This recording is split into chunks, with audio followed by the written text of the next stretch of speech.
Greetings, everybody. Welcome to Lunar Alchemy. My name is John, and I'm here, of course, with Bella. Nice to see you all joining us this week for our discussion of the transit through gene key 57, the archetype of the intuitive. And of course, the 57 takes us from the shadow of unease to the city of clarity. And it is the way of intuition. And I love this particular gene key. It's one of the subtlest of energies that we get to come through after such a deep and intense energy last week that we were experiencing with the 48. Here we have air over air, gentle over gentle. This is a lovely energy, and I'm excited to be exploring it today with all of you. Bella, what comes to mind when you think of the intuitive or of this particular energy that we're in right now? Where do you go with your attention? As I was listening to you, what I felt was it's both so subtle, this energy of the 57, and at the same time it's so deep and so physical because it lives in the form. It's part of matter. And when we speak about those four gates, the integration channels, the 34, the 57, the 20, and the 10, it's all about the descent into form. So definitely for the element, it's very subtle and it's wind, and at the same time it lives deep inside of us and it also surrounds us in the way that Richard Rudd speaks about it. So for me, it's a very vast gene key in so many ways.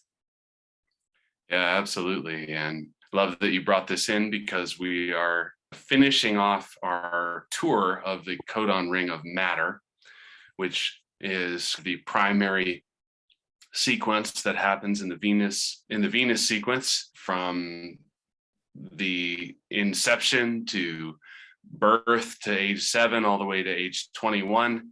And we are finally at that moment of when the core wound enters into our experience at the moment of conception.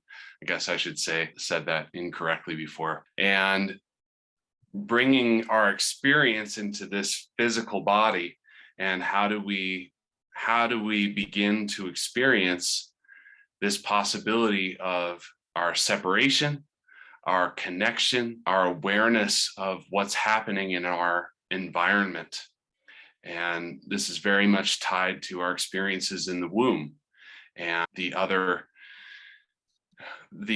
emanations of that experience that take place throughout our lives. So definitely a deep one.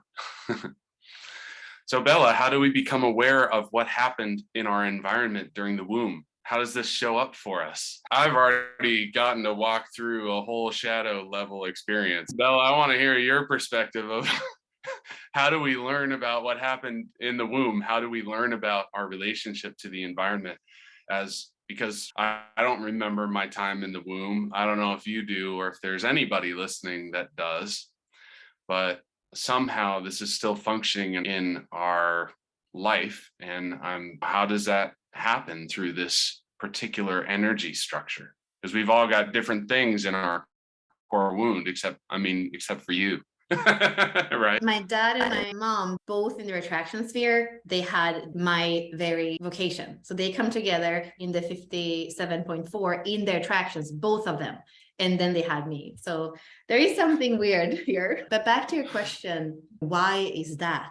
I do believe that in a way, the womb, where we are kept in that water, it's a microcosm of the universe. It's what comes to me. And that's the frequency that we're swimming in. And it's the water that are keeping everything together as one organism on this planet. So somehow we're getting it there, and then it's part of the structure. And Richard says the same way we can see the trimesters in the womb, it's the same thing that we see those phases then in the whole process of embodiment that happens for at least 21 years. As we are living longer, I feel 7-year cycles, not only for the first 21 years, there are some cycles that are repeated, and maybe we can look back in time 7 years back and see what's there, what's the theme that I'm revisiting, and hopefully with a little bit more awareness, a little bit more love.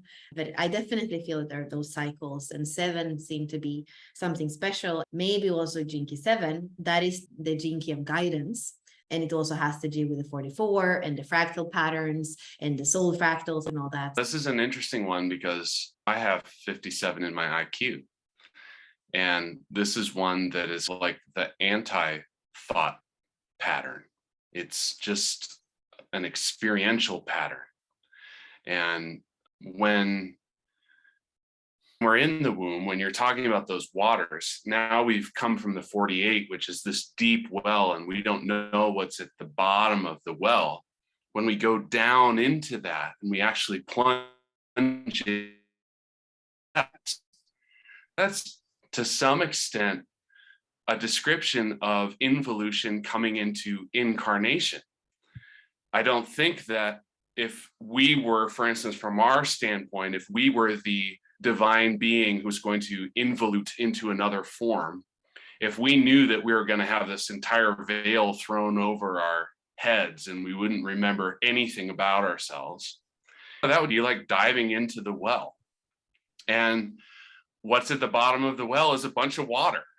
And while we're down there, the only experience that we have is the vibrational nature of this layer of reality, which of course our physical bodies are designed to have some perception of through our 5 senses. And then there's of course the 6th, which is what this one is alluding to, this particular gene key allude. And so all of the vibratory patterns, intentional, unintentional, genetic, environmental, all of these things are part of our experience in that womb space. And the way that vibrates for us and the feeling that we experience as a response to it, I believe has a large impact on the overall development that we're going to experience in our lives. For instance, not to say that a baby is making up its mind about how to feel good or bad while in the womb, but if the mother feels good or bad in a particular environment, that vibration is going to impact the developing child. And then that vibrational experience is going to some large or small, color the experience once we come out into the environment and we're not surrounded by water. So I love this discussion just from the standpoint of saying that our experience of intuition is really the experience of experiencing vibration within the womb. But now we're not in a womb, we're surrounded by air instead of water. And so our ability to feel those vibrations is really different.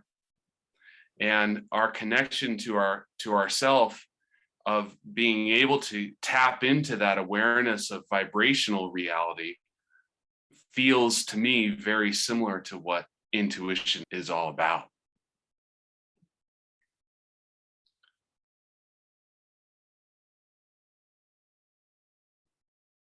Is my audio staying on, Bella? It's okay. Yeah. Yeah, what a shock from water to air. So Bella, as your vocation, I want to hear more about your experience with this. Did you experience the wound?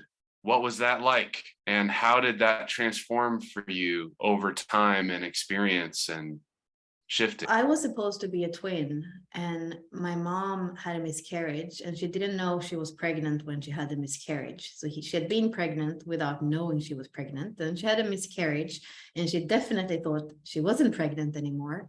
And she went to do a back X-ray, and they asked her to sign papers that she wasn't pregnant because they were going to put X-rays on her back and on her belly. Then they told her that she was probably half through her pregnancy with me.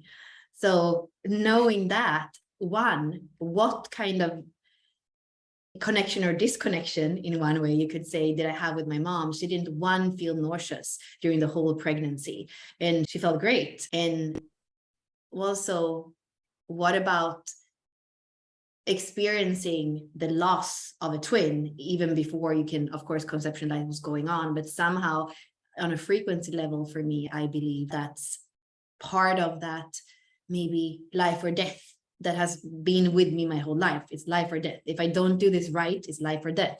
And then I was born, and my mom had health issues again, and maybe even the miscarriage had to do with the placenta not working and these things. And then it was life and death. So if it wasn't right, if I didn't call the ambulance when I was 4, telling them she had an anaphylactic shock, she maybe would not even be able to breathe and die. So I feel like there's some coding there that was there from the beginning. I also feel I've never thought about disconnect from my mom, which I said now it's what connection or disconnection. I felt the opposite, more like a symbiosis, and that also what kept her alive and what kept her also finding solutions for her health and being so much better between, like in the 90s, she was having her own company, like traveling around the country and working with stress and NLP and all the things back then, so many years back. And I definitely feel that with her, there was this connection where it was we were very connected, and I was speaking so early because she was speaking to me every day. She couldn't walk at the time. So we had that connection. Even in the hospital, they told her, you have such a beautiful connection with your daughter. And I was 4 days old. So I feel for me that probably there are those almost extremes where there's this fight for life or death.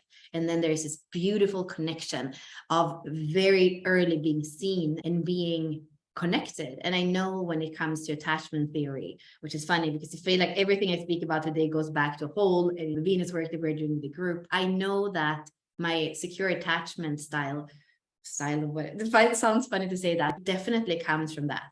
As soon as I was there and I was heard, and when I needed something, I might not have got it in the womb, but as I came out and my mom had that daughter that wasn't destroyed by the x-rays and that wasn't gone in the miscarriage, that connection was very strong. And I guess that's also, again, for me, tenderness, connection, touch, like that's what I live on. I have Cancer rising in my chart, so that's there. And if there for me, a relationship isn't worth it. Like even I hug people, like it's very much in touch that I live and that I function. Yeah, I feel that there's an element of sharing when you've learned about your own birth story.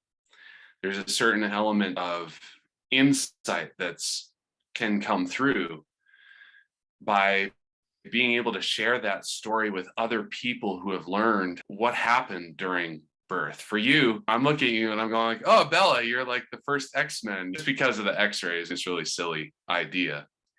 But the vast difference of your experience and the experience that I can imagine from my story of coming into the womb and coming into the world, there's so much contrast in this very first moment.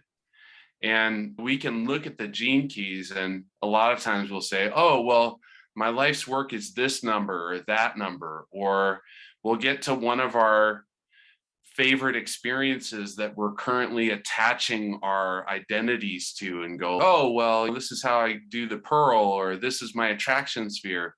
We can certainly get in this process of going, oh yeah, this is me, and this is me, and this is me, and this is me. And as you're speaking, I'm like, oh, Bella's 57 doesn't say anything about who she is. It only shares how she came. And I feel like for some reason, there's a key in this gene key about what we are and how we are and how to navigate that difference somehow in the world. Yeah, I love what you're saying. So I would say how we experience and how we continue to experience. For me, it all goes back to one thing. How deeply do you trust to be informed, to be embodied? How deeply do you trust? So how many of you in the chat, how many of you had an experience when you were a child at a swimming pool and there were diving boards and you had an opportunity to go up on the high dive? Just put on one on the chat if you have a memory of that for me, just so I can see. It's making me think of this moment where it's the first time that I went on a high dive. What's happening? The adults around me, my mom was saying, oh yeah, you can do it, but you don't have to. And other people, the other kids who had already done it, they're like, yeah, it's super fun, you got to do it or whatever. And it's, yeah, it looks like super fun, but it's also super scary. and you climb up to the top. And I remember getting up there the first time and just, I've never had a perspective of this because I'm all of old I was, six or 7 years old or whatever. And you look over and I'm like, oh my gosh, the water's really far down there. And then it's deep water. It's, what am I going to jump into here? And all of us, I think, yeah, see, a lot of people have had this experience. Claire's saying I almost drowned. So we all had different experiences of it. Now, I got up to the edge and I saw the edge and I turned around and I went back down. I was like, and then when I did finally jump off, it was like that moment of saying, all right, screw it, I'm jumping, and not actually making a decision, but your body just goes. And this came up in a gene key a couple ways back, where Richard Rudd has this story of jumping into some mountain lake or something. He's afraid it's going to kill him or whatever, and he just dives in. And it just blows me away that there's this flow of each gene key into the next one. And here's a similar experience with every time we go into a new environment, something that we've never done before, whether it's our experience of incarnation as the being that we currently are. We've never done that once we get into the womb, because there's never been one of us before. No matter how we look at the fractal nature of the universe, that's how it is, you know. Or if we're stepping into something less extreme, where maybe we're in a new location or we're in a new experience with a particular relationship that's very familiar. There's this element of unconsciously the vibration of whether or not we trust the environment to receive us properly, the way that either we want or need to be received. And it's like, as soon as we get into a situation where that vibration doesn't feel quite right, we go, this environment is not safe. I'm not doing that. Or we say that about a person, or we say that about a location, or we say that about anything outside of us.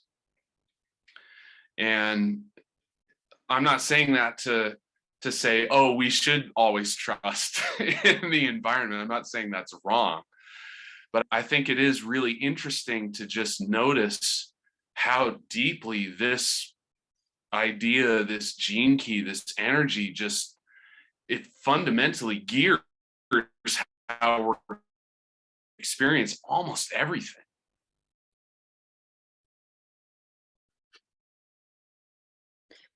You do freeze a little bit in the, Do I? yeah. See, people are telling us on the back end, but it's okay. It's okay. It's what it's supposed to be. I definitely feel like the 57 has to do with interference as well, right? And somehow we often, this is what I also think when I hear you speak, often we speak, we think it's the environment. And we had with some of you that are here, we had the transit call just before, and I put on some like chimes and like bush animal sounds, like crickets and a little bit of like birds before. And I was saying, it was an exercise to see what message is coming through for you. And there were a lot of people that said, oh, I wish the birds hadn't been so loud, or the crickets, or this, the interference that's out there. And that's the interference many times that don't allow us to feel what I feel, the 57 or the intuition in our bodies, because we think it's environment. Like you say, that person that's there in my environment that doesn't allow me to have this experience that I can have if that person wouldn't be there. And somehow for me, having this gene key both in my core wound and in my Saturn, which is also a little bit of a tricky gene or a tricky placement for a gene key, because it takes a bit of time to actually break through the limitation of it. For me, it always goes back to me and my body. And it's very much connected to the 34, both in terms of the harmonic gate and just in the way that, for me, this key works. It's like I need to go back to that basic like empowerment of, am I safe? Is my nervous system okay? Like it's almost like it definitely starts here, because I know having been in environments where I was calm And a lot of things were going on around, but I was calming me. And I knew that there was nothing alarming, because if there would have been something really alarming, I hoped that my system would have told me, get out of here. And that's usually what the 57 does, especially when it's connected to the 34 or even 10 or the 20. So for me, it really goes down into your inner environment more than anything else, because I often also see that the inner environment is a mirror with the outer environment. And that's part of the jinx, is like always go inwards, always go back in. And somehow the only place where you're going to be able to start to trust the form is if you dare to come back into the form. And that is this whole coloring of matter that we saw in the 48, with the similar example that you were making this time, John, and that Richard does in the 64 ways. It's only in the way in. And that was part of me, my conflict with all my 6 lines have been that. How can I go back in when I trust spirit so much more? And this also goes back to the whole basic principle of human design that we forget, because we're so much in our minds, thinking the intuition comes from our mind and thinking that lives come from our mind. So the whole thing about the form principle, I know a lot of people in human design that don't even know, oh, what's the form principle? Like the whole thing with human design is you become a passenger of your body, and that your mind is just a passenger, and you don't make any decisions out of here. It's not out of reason, it's responding from your being, not from your mind.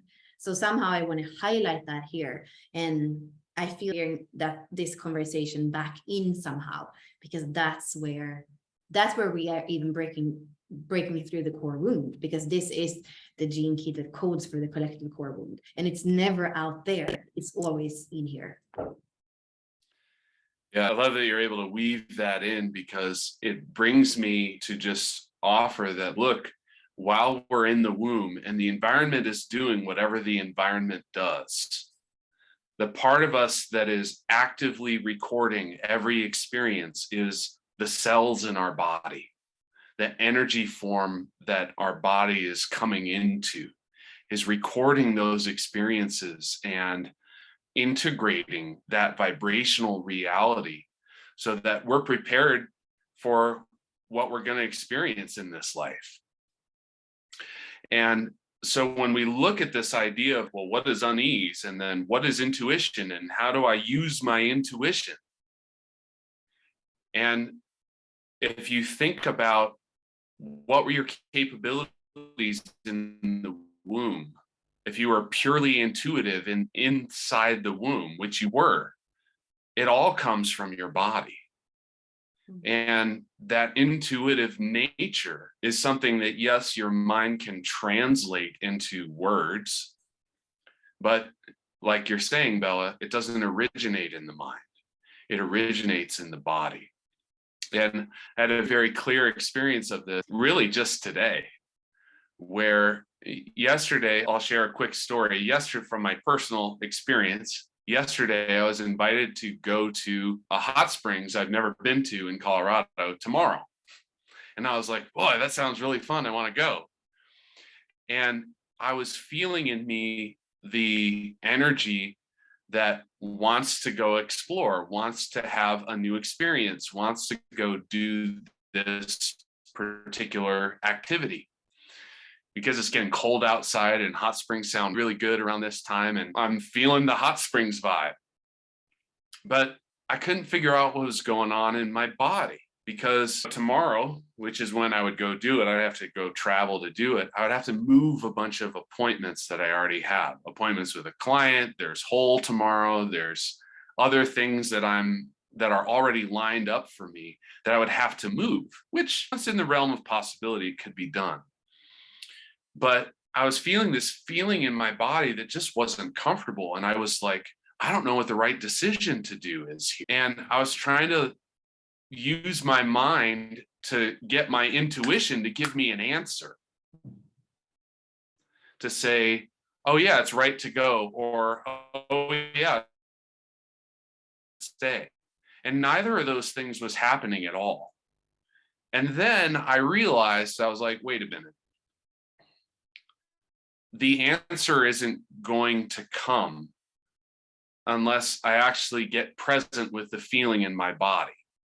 So the 57 connects to the 20. up top and the 3-4 down below. I have all three. And once I felt the feeling in my body, I was like, oh, I feel really uneasy. My body felt uneasy. And I realized in that moment, the reason that my body felt uneasy is because I wasn't listening to my intuition. I was thinking about what my intuition was trying to tell me. Or what the answer was that my intuition had access to. And as soon as I realized that, I heard the whisper of the wind coming from my body. And it was like, oh, in order to go to the hot springs tomorrow, I'd have to force a bunch of things to happen, which is the shadow of the 34, and that never feels good to me. Doing that never feels good. And in that moment, I was like, oh, I get it. Intuition isn't something that isn't present when we're in the shadow. It's just something that we're not aware of. It's there. It's functioning. Can we hear it? Can we listen to that whispering, gentle wind that's always there, always present, like the waters of the womb, telling us what's happening around us? So that's my story about this particular energy. Do you have thoughts, Bella, about this archetype that are coming up in response? Or I feel that there can be an inquiry, because in my case, for example, I can see how I got that secure attachment style, no matter what happened in the womb. So even with the miscarriage and the x-ray and all that, I still came out, and connection became really easy for me. And that's something where I think I'm sitting here, because even if I have never met most of you, and I hadn't met you for 2 years, John, that connection is something that's so easy for me, that nurtures me. And it doesn't matter that my twin died, actually, and it wasn't really a human being yet, possibly, but when I did medicine, well, it wasn't even medicine, I think it was like chocolate with mushrooms or something, in many years ago, this soul came back, and it said that its name was Lovisa, and it was like giving me so much tenderness, and my name is Isabella, so it was love Isa, right? So that, and it could be my mind that came up with, but it was the very first time that I did any kind of psychedelics except for my ayahuasca. So I know that I wasn't expecting something to come. I wasn't expecting all this kind of channeling just coming in.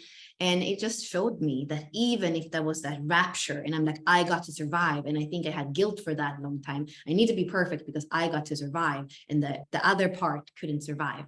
And then the way that it came back and reconnected was all about love and tenderness. And that's the one remedy for this gene key, whether we're looking at the rejection of being in form, which is the 4th line of the core wound, or we're looking at the 57 in itself, the gentle wind, the way back, the remedy here, the medicine, it's gentleness.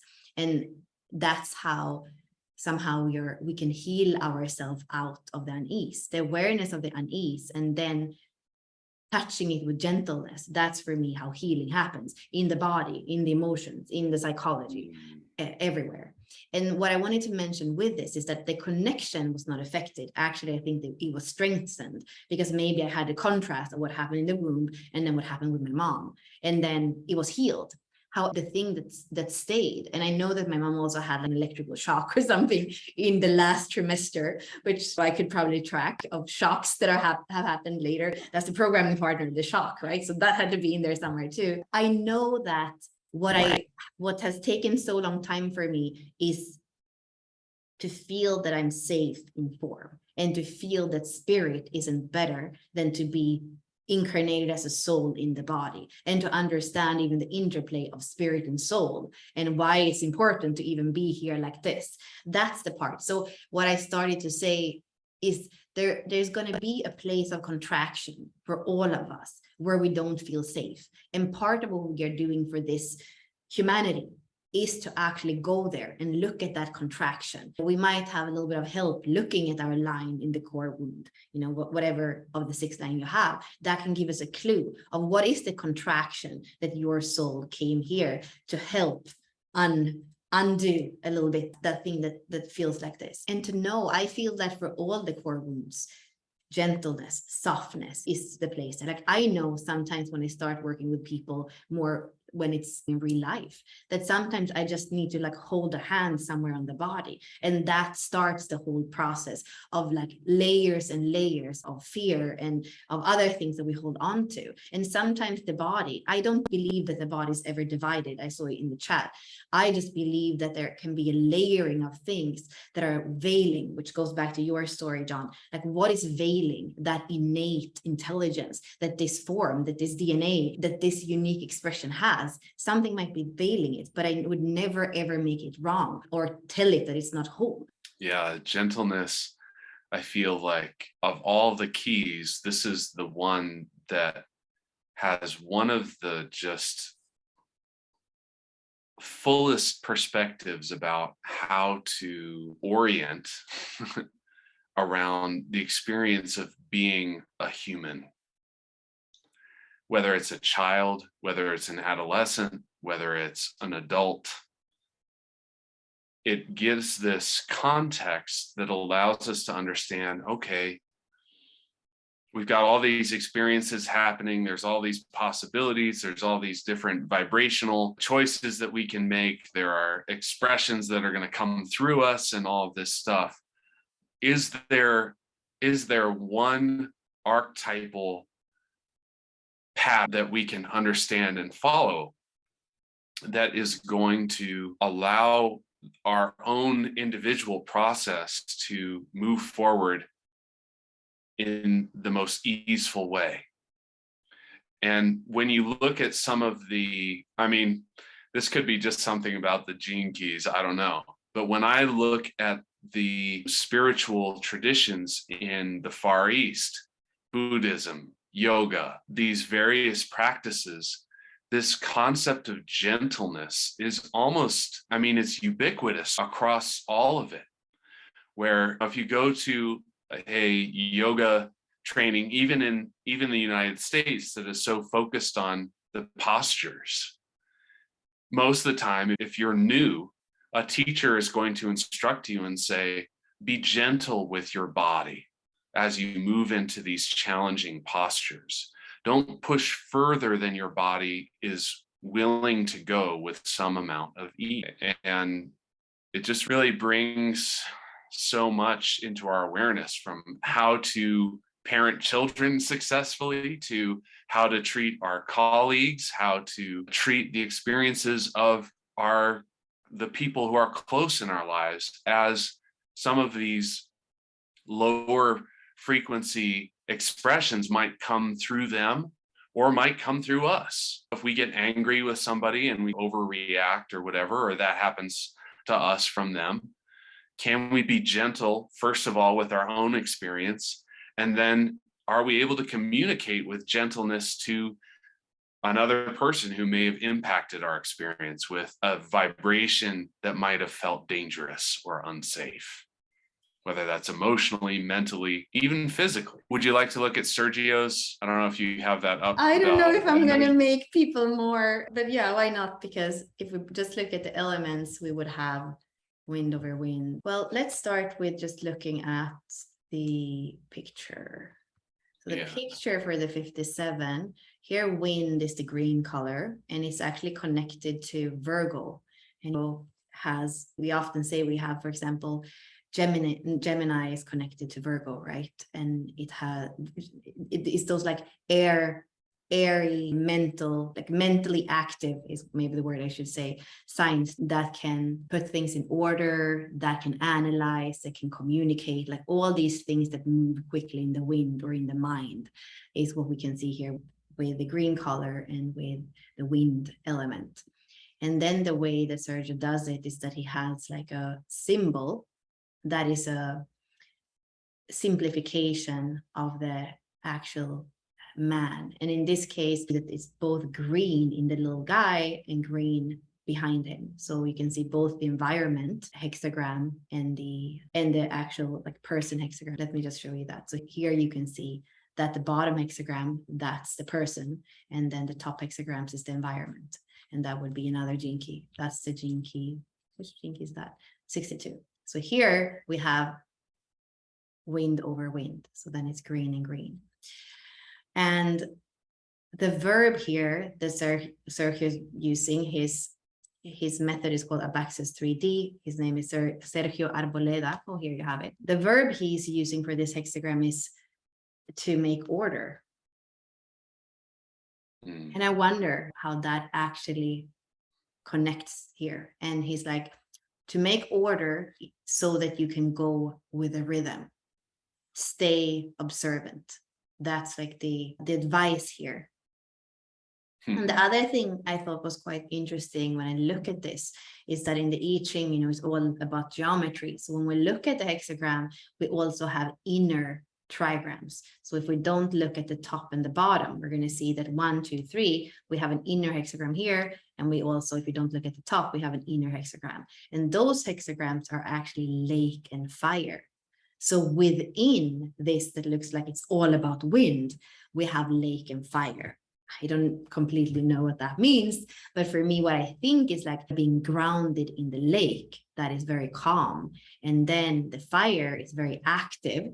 And it feels like inside of this, I see the 57, very grounded into the lake, which Sergio speaks about like Taurus energy, very grounded into form. But then here with the fire, he speaks about Gemini, and it's very active and out there and can be in tune with the environment, but it never loses this anchoredness, this calm in the body, this sensing, sensual feeling things, the comfort of Taurus, where you're actually sitting into that serene lake, which is your body. And this is an antenna that we can still have and understand what's going on outside. So yeah, I felt that this one was a little bit more complex, and maybe sometimes it's so just crystal clear. This one was a little bit more, okay, how is this actually the 57? How does this? It makes me think about just that process of our mind trying to grasp onto intuition. It's complicated, or so our mind says. But once the mind is quiet enough to actually hear what the intuition is sharing with us, it's almost, to me, it almost has this sensation that it's not even my intuition, it's intuition that's happening. And the question is, can I listen to it? Because it's so subtle. And oftentimes the environment that I'm in is so loud, and even the environment of my own emotional waves. And am I able to observe what's happening within myself from a perspective that allows me to listen to what's underneath those waves? And the second that I was able to hear that in my little story, I was like, the wave just like totally calmed itself. The unease just disappeared from my body. And I was like, oh, this is what I do. That's easy. And all I needed to do was be able to hear it, but it was very subtle because my mind was trying to complicate. How do I bring order to this situation that seems without order? And I don't know how to do anything with it. And it's, oh, you don't bring order by rearranging everything. It's more like you bring order by just like getting quiet enough to hear what's already present. Right. And everything you say now makes me understand this picture better too, because it's almost like when you see this field that's here, like we're tapping into the field. Whether we call it a morphogenetic field or a frequency field or the field around this planet, it's a field that we're tapping into.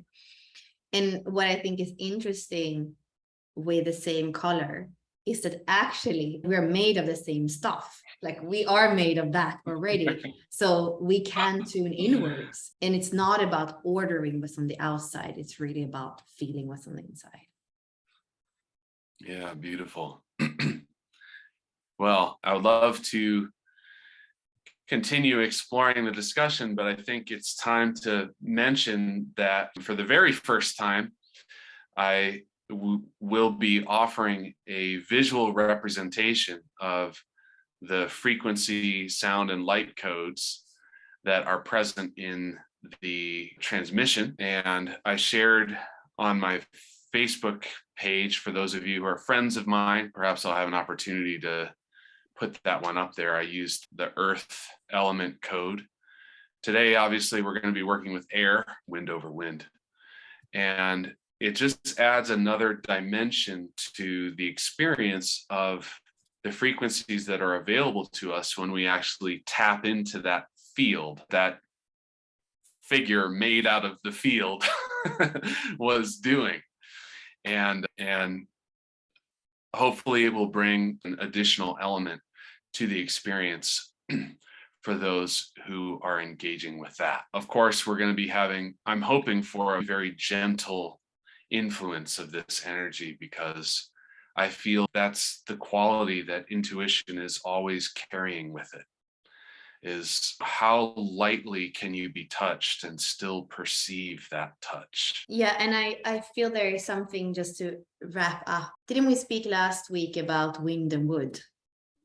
We Yes. spoke about, exactly. And there is something here where wood in one way also makes us feel more into what it is with the form. And sometimes I think about an old tree house in the woods, and then it's like the wind blowing through, and it's going to blow through every fiber of that wood. Like, and it doesn't matter if it's gentle or not gentle, like it comes in everywhere, and it's penetrating in that sense. Like the wind penetrates all the same way, in a way water also penetrates it all.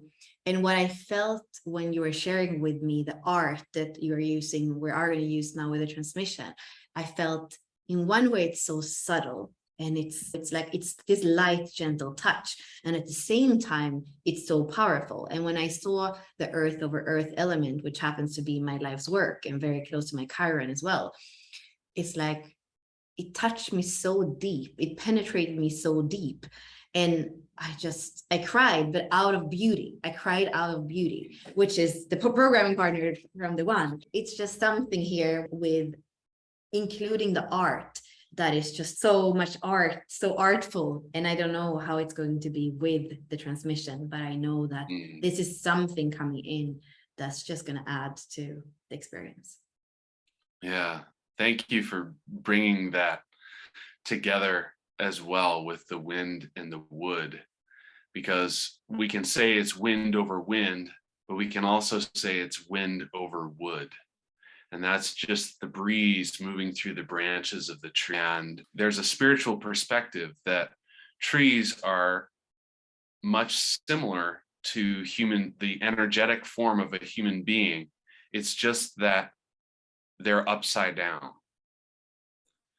The head and the roots go into the ground of a tree, and then the trunk climbs up in the tree, and then there's the limbs that come out. And it's, are the roots what's happening up here in our awareness?